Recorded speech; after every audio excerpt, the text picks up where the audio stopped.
Hey guys, welcome back to my channel. My name is Heather Christine. If you didn't know, I am fairly new here to YouTube, so I need you to do me a favor before I get into today's story time.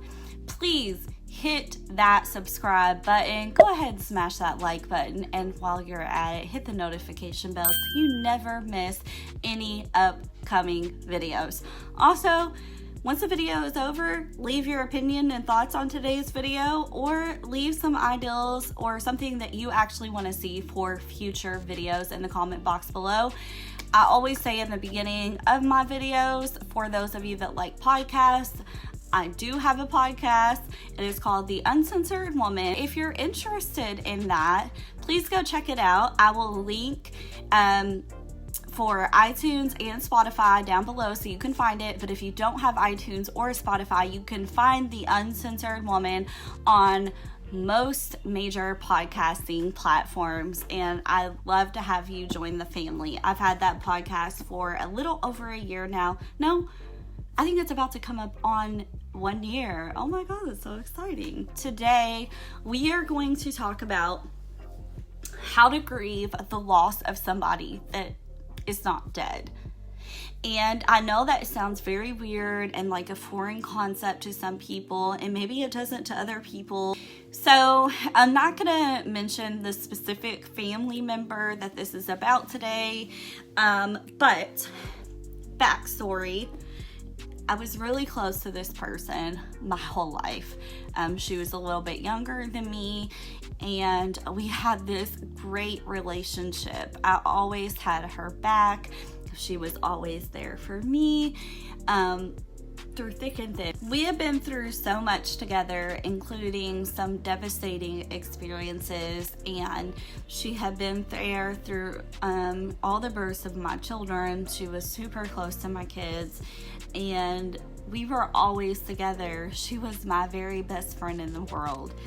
And a couple years ago, she went through some life changes, and she decided to go into a different direction with her life, and that's not my info to put out there, so I'm not putting that info out there.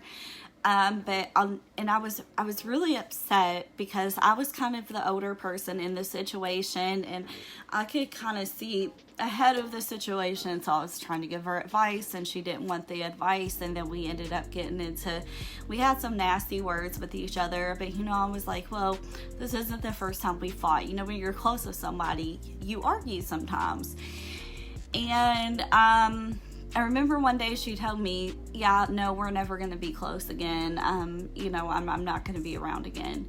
And I remember sitting in front of her and crying my eyes out and begging and pleading to know why she was just going to disappear like that, because she was like my favorite person in the world. And I'm going to try not to get emotional because this still hits home with me. This is still something that I work on very hard in therapy. So we split our separate ways, and I waited for her to wake up and realize that we were family, and that we were better than this, and that this was an argument that we would get past. However, months and months and months passed, and the day never came.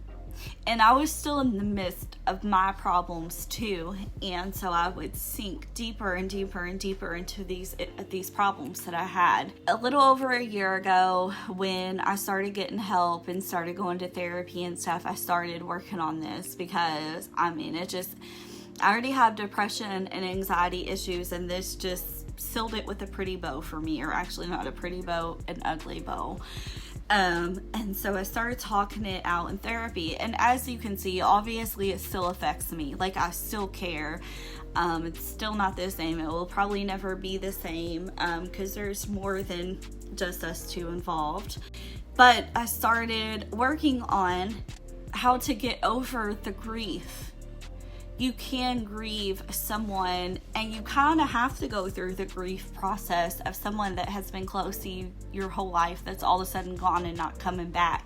It hurts. We're humans. We have hearts. You know, we don't expect that to happen. So many people that I've loved in my life have left, and I have a lot of abandonment issues, and I have a lot of trust issues, and I'm really scared of stuff like that. And that was the last person that I thought would ever walk out of my life, you know, and maybe I took that for granted. I don't know, but I was there for this person just as much as they were there for me. So I'm just putting that out there right now. But anyways, when I started therapy, I started figuring out my worth and my value, and that it was completely normal for me to feel the emotions that I felt, and that in fact I wasn't in the wrong, you know. And really, if that was her decision going forward, neither was she. You know, we were just in two separate places in our life. But if you're going through that, you have to treat it like almost, and I know it's sad, but you have to treat it as if it's a death. Because the begging and pleading, if somebody has made up their mind to walk out of your life or whatever, it's not going to change their mind. And all it's going to do is hurt you. And it's going to suck all this energy out of you. You're going to dig yourself a deeper hole of depression and anxiety and grief and all of that. You have to learn to get back up on your feet and not be so dependent on this person. You know, as I said in a prior video, I learned that I had a lot of codependency issues, and this person was around a lot. You know, we were thick as thieves growing up, and we were very, very close as adults as well. You know, we were just like this, and I never thought that that would end. But you have to come to terms with reality. So the hard truth is they're probably not crying themselves to sleep every single night the way you are. They're probably not praying to God that you're going to come back around like you are. They're probably not trying to figure out ways in their heads to pair the two of you up, because they're the one that made that decision. And you just can't fix that. So the only thing you can do on your end is fix you and learn to get used to a new normal. And I do compare it a little bit to the loss of my dad, because I was a daddy's girl. I was very close to my dad. My dad was my rock. My dad was everything to me. And when I lost him, it was like the whole planet just crumbled. My dad was my hero. So it was really, really hard, and I still have hard times, and he's been gone since 2006. But, you know, I had to get used to a new normal. So even though this other person I'm talking about didn't actually pass away, they didn't want to be in my life anymore. And so I had to get used to a new normal. Well, recently, since I've been sick, this person has kind of started coming back around. However, now I have these huge trust issues with this person, and I have to be careful on what I let her come in with and the information I give her and the trust I give her. When it comes to her, I have a lot of trust issues. You know, I don't want to get close to her again. I know that sounds rough, but I don't want to ever go through the pain that I went through a couple years ago with this person again. So I really have to keep myself at a healthy distance, and that's okay, because you're respecting your own self and your own heart. And it's not that, you know, you have too big of a guard up, but if somebody has hurt you that deeply, you kind of do have to have your eyes wide open and your guard up, because you don't want to have to go through that again. Going through it once is painful enough, you guys. So when the grieving period ends, you learn how to live again, and you learn your new normal, and you learn this whole different group of people that you're close to now, and you find that one person is now the person for you again, which seems weird, but life will go on, and it's hard. And especially This person left at a time when I was having a lot of problems, when I needed somebody the most. And I'll never forget her telling me, Heather, you're gonna have to learn how to deal with things by yourself, because you shouldn't need people. Knowing damn well she had a whole group of people behind her, and I was just like, you know, okay, whatever. I still love this person. I still have love for her to this day. But if there's anything I want you guys to take from this video, it is that self-love is more important than anything. If you have validation within yourself, if you have self-worth and self-love, nobody can take that from you. And while it still may hurt, you know, when somebody walks away from you, you will know that you have security within yourself and that you can do it. Look,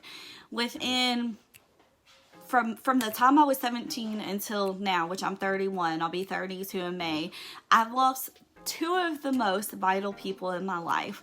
One was a real loss, my dad, and one was a loss where they just decided to disconnect themselves from my life. It hurts because I'm human, because I have a heart. But you know what? I'm past it now, thankfully. It doesn't mean I don't miss her still. It doesn't mean that I wish her bad. It doesn't mean that we don't talk from time to time. But I've learned how to grow past it, and I learned how to love myself. And I also learned not to give people so much power, because people are people at the end of the day. And, you know, no matter who you believe in, I believe in God. I believe the only consistent person or power in my life is God. And so I don't give people, you know, that much ammunition to hurt me. I mean, I do have some trust issues, but I set healthy boundaries, in other words. I guess what I'm trying to say is I was always dependent on everybody to love me, everybody else to validate me, instead of me doing that stuff for myself. You cannot love people properly if you don't even love yourself. And so now I give love a lot more freely too, because I love myself. But also I understand that things happen in life and life isn't perfect.